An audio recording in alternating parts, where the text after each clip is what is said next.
qu'il y a des coups de feu qui ont été tirés, notamment là, contre des écoles. Comment vous réagissez de voir ces débordements-là? Bien, je pense que c'est dommage que la communauté juive ait été touchée par ça. Puis je pense que c'est dégueulasse, les gens qui ont fait ça. Emmanuel Latraverse, Mario Dumont et Antoine Robitaille sont avec nous. Alors, vous voyez des images qui nous proviennent en direct du centre-ville de Montréal. Celle que vous venez d'entendre, c'est une des manifestantes dans cette manifestation pro-palestinien devant la montée de la violence, d'ailleurs, du climat social très, très tendu. On l'a vu cette semaine, le ministre de la Sécurité publique qui a tenu une réunion d'urgence avec les différents corps policiers du Québec. Emmanuel, que peuvent faire les autorités en évitant, évidemment, de mettre de l'huile sur le feu? Je pense que les autorités font ce qu'elles peuvent, c'est lancer un appel au calme, assurer une plus grande présence policière, être beaucoup plus vigilant, mieux protéger finalement les lieux qui sont ciblés.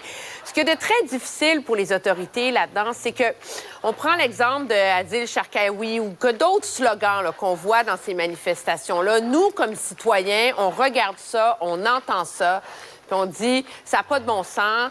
C'est de l'incitation à la haine, c'est de l'apologie du terrorisme. Mais la réalité, c'est que la norme légale pour arrêter des gens, pour déposer des accusations, pour plein de raisons en vertu de la liberté d'expression, est très, très haute. Et donc, c'est difficile d'intervenir légalement nécessairement, mais en même temps, ce discours-là est présent dans la société et il contribue à radicaliser une partie du discours et radicaliser certains membres des communautés.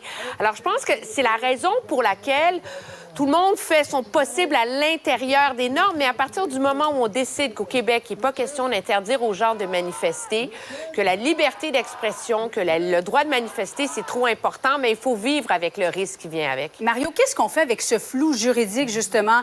La défense d'Adil Sharkawi, c'était de dire je m'adressais à Dieu, j'évoquais Dieu, donc j'incitais pas les gens à la haine. Moi, je vais me confesser, là, je dois avouer qu'aujourd'hui, j'ai refait mon éducation sur le Canada parce que j'ignorais totalement. J'avais entendu au cours des derniers jours là, qu'il existait au DPCP un flou plus grand ou une complication à porter des accusations à cause du fait religieux. Mais je me disais, voyons, discours haineux, c'est discours haineux. Là. Tu peux pas encourager à la mort des gens et tout ça au Canada. Bien, attention, j'ai parlé à un constitutionnaliste ce matin, j'ai parlé à une spécialiste ici à l'émission à Cube Radio. Il y a vraiment, dans les dispositions, croyez-le ou non, tenez-vous bien, dans les dispositions du Code criminel canadien sur le discours haineux, il a été ajouté une nouvelle disposition au cours des années 2000, sous Paul Martin, sous les libéraux, pour faire une espèce d'exception lorsque c'est à des motivations religieuses, qui excuse pas tout, mais qui donne une défense supplémentaire. Là, si tu réfères à Dieu, si c'est religieux, là, le discours haineux est plus la même affaire. J'avoue, là, j'en suis pas remis, là. J'en suis pas remis du discours haineux au Canada qui devient plus tolérable parce que là, tu demandes pas à des gens d'aller s'en prendre aux Juifs jusqu'au dernier. Ah, je l'ai demandé à Allah. Hey, attends un peu, là. Donc ça ne compterait pas. C'est censé avoir une égalité des citoyens. Oui. Antoine, et ça va très loin. On a vu ce chargé de cours qui a insulté des étudiants juifs. Bon, il y a une enquête de l'Université de Montréal. Ce cardiologue, Dr Sabah, qui s'est excusé, mais ça démontre à quel point il y en a qui sont prêts à risquer gros pour exprimer leur position. C'est quand même incroyable. Oui, mais là, on atteint une certaine limite de la liberté d'expression, mais d'une part par le Collège des médecins pour le docteur, puis pour le chargé de cours, bien, il y a toute une série de codes de conduite, de codes d'éthique à l'intérieur des universités qui permettent de dire que oui, bon, il y a une liberté académique qu'on doit respecter puis qu'on doit défendre. Là, il y a même eu une loi qui a été adoptée ici là-dessus parce qu'on veut permettre aux gens de s'exprimer. Mais en même temps, il y a aussi une convention collective, un code de conduite qui dit que si vous vous comportez à l'extérieur et que ça éclabousse l'institution auquel vous faites partie, même comme chargé de cours, bien là, on peut prendre des mesures, on peut au moins se pencher là-dessus. Puis là, c'est ça que l'Université de Montréal a fait. Annuler carrément le cours de monsieur. Il y a une enquête, il va être il va être interrogé par les autorités de l'université. Et c'est une bonne chose. Oui, il est suspendu avec solde le temps qu'une enquête se déroule. Dossier de JE ce soir, l'endettement chez les jeunes, le nombre de faillites aussi chez les jeunes Québécois qui atteint des niveaux effarants. Mario, je sais que tu es économiste de formation. Qu'est-ce qui explique ça, selon toi? Il y en a plus qu'au Québec des jeunes qui sont endettés que les jeunes ailleurs à l'extérieur du Canada. Dans ma tête, il y a 3 facteurs. L'argent qui est devenu trop virtuel. Les jeunes sont plus conscients. Puis quand je dis virtuel, ça inclut, là, tu sais, tu mets des applications d'achat en ligne. Ton cellulaire est déjà... T'as pas ton cellulaire, mais ta carte de crédit est déjà dans ton cellulaire. Fait que, tu sais, tu pitonnes un peu un vendredi soir après 2 bières, tu dépenses. Tu sais, l'argent est tellement virtuel. Alors, ça, c'est le facteur 1. Le facteur 2, c'est la facilité d'avoir accès au crédit. Tu sais, il y a beaucoup de crédits, des nouvelles formes de crédit. Alors, quand t'es mal pris, t'arrives pas à combler tes dépenses, tu peux aller emprunter un peu plus. Et troisièmement, et c'est peut-être le problème le plus gros, je pense qu'il manque de littératie économique, de littératie financière. On a ajouté un cours ça avait été applaudi d'ailleurs par les parents là, il y a quelques années, un cours en secondaire 5, un petit cours sur les finances. Mais je pense qu'il faut que nos jeunes apprennent plus les mécanismes, le comment, la gestion d'un budget. Culture de surconsommation, Emmanuel, oui, ça part aussi des parents, là. Ben oui, on est dans une société, en plus, où pendant des années, là, de 2008 jusqu'à ce que les taux d'intérêt se mettent à monter, où ça coûtait rien emprunter. Tu pouvais aller t'acheter une auto à 0 d'intérêt. Les banques offraient des hypothèques monumentales sous prétexte que les taux d'intérêt étaient à 1, 2, 0 Et donc, finalement, l'argent a perdu de sa valeur. Puis on est dans une société de surconsommation, où le bonheur vient de l'idée d'aller magasiner avec ses enfants, avec nos ados, parce qu'on ne sait pas quoi faire avec eux le samedi après-midi. Donc, inévitablement, il y a une habitude qui se fait de toujours acheter pour trouver le bonheur, puis ça vient avec les risques qu'on voit, là. Dans un instant, restez avec nous. Ça se poursuit. Il sera question de ce malaise entre le maire de Québec et le ministre Jonathan Julien à ne pas inviter au même party de Noël. On en discute dans un instant. Autrement dit, Cube Radio. Alexandre, qu'est-ce que tu as de bon à nous raconter aujourd'hui? Ben, je sais que tu es un sportif, Mario, alors je voulais m'enquérir un peu. Je ne savais pas. Ben, tu fais du volleyball, n'est-ce pas? Ben, puis qu'est-ce que tu manges? Comment tu t'énergises, toi, quand tu vas faire? Ouais. D'abord, je mange avant. Ben, c'est surtout que je fais attention à ne pas manger trop, là. C'est plus ça que d'autres choses. Puis je ne remange pas. Parce qu'il y a plein de monde dans la ligue de volleyball qui amène des bonbons, des barres-tentes, toutes sortes de choses à manger pendant. Mais moi, j'aime pas ça manger pendant. Puis manger du ketchup pendant que tu t'entraînes, c'est quelque chose que tu serais pas prêt à faire. Ça donne des... Écoute, là, je suis vieux, moi, là. Ça donne tout ce qui donne des brûlements d'estomac. Tu prends surtout pas ça quand tu fais de l'exercice. Ben écoute, peut-être que t'as raison, Mario. Du moins, c'est ça sur quoi s'est penché le New York Times. Parce que figure-toi donc, la compagnie de ketchup bien connue Heinz, là, qui est connue de par le monde pour son ketchup, son beau produit rouge, ben Heinz a sorti une nouvelle publicité la semaine dernière dans laquelle eux argumentent que pour faire de la course, mais à la place des petits gels d'énergie que certains prennent en plein milieu, ben vous seriez mieux de prendre les petits maudits sachets, là, tu sais, pauvrables de ketchup que tu trouves partout. Si t'as un T-shirt blanc, je mettrai en garde. Ben moi, je sais pas comment tu fais pour ouvrir ça en courant, mais dans l'annonce, on voit des coureurs de par le monde qui ont leur petit sachet de ketchup, qui sortent ça, qui prennent ça, en disant, ben voyez... Tu sais qu'ils mangent un sachet de ketchup en courant? Oui, exact. Des petits sachets comme ça amenés sur la route. Parce qu'il y a du sucre... Ben eux disent, il y a des glucides, c'est ça qui va vous aider. Le ketchup Heinz, on est là pour les coureurs de par le monde, puis ils fournissent même sur leur site Internet une carte avec tous les fournisseurs de petits sachets de ketchup Heinz, là, toutes les McDo de ce monde, toutes les IW que tu peux trouver pendant ta course. Le problème, c'est que selon les experts consultés par le New York Times, ben c'est pas la chose à faire, manger du ketchup. Non. Surprise, surprise, pendant que vous faites du sport. Semble-t-il que, par exemple, là, pour une course de plus de 90 minutes, là, donc si vous faites vraiment une longue course, ben ça vous prend entre 30 et 60 grammes de glucides par heure. Dans un petit sachet de ketchup, il y en a 2.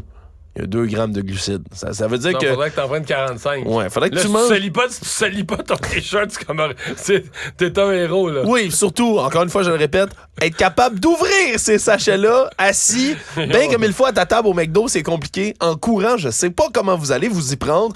Semble-t-il que non seulement ça, mais il y a trop aussi de sodium dans un sachet, 90 mg de sodium dans un sachet. Et les brûlements d'estomac, Mario, je suis content que tu l'aies amené, parce que ça aussi, ça a été amené en disant... Bon, je suis pas vieux, c'est normal. normal. Ben voilà, il y a des coureurs qui se disent eux-mêmes, on évite l'acide. Tout ce qui est bien acide là, avant une course ou pendant, c'est à proscrire, règle générale. Mais écoute, ça reste donc un bon stunt de publicité pour le ketchup Heinz quand même, qui en sont pas à leur première frasque, hein, Mario.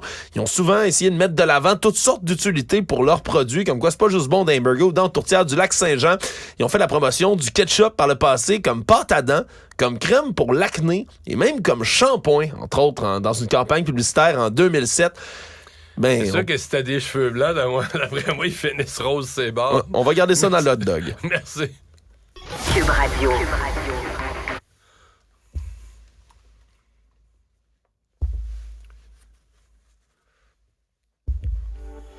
Laissons travailler la Caisse sur le projet et on verra en fin de compte le résultat de cette analyse. Laissez M. Julien répondre à ces questions-là. C'est ce que je fais. Bon, Antoine, je commence avec toi. As-tu eu l'impression d'assister à un épisode des Beaux Malaises ce matin?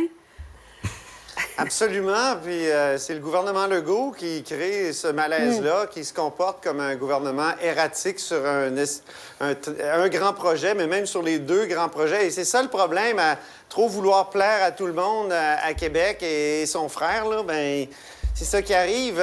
Sur le 3e lien, évidemment, il y a eu moult volte-face. Ils ont reculé sur un recul, c'est quelque chose.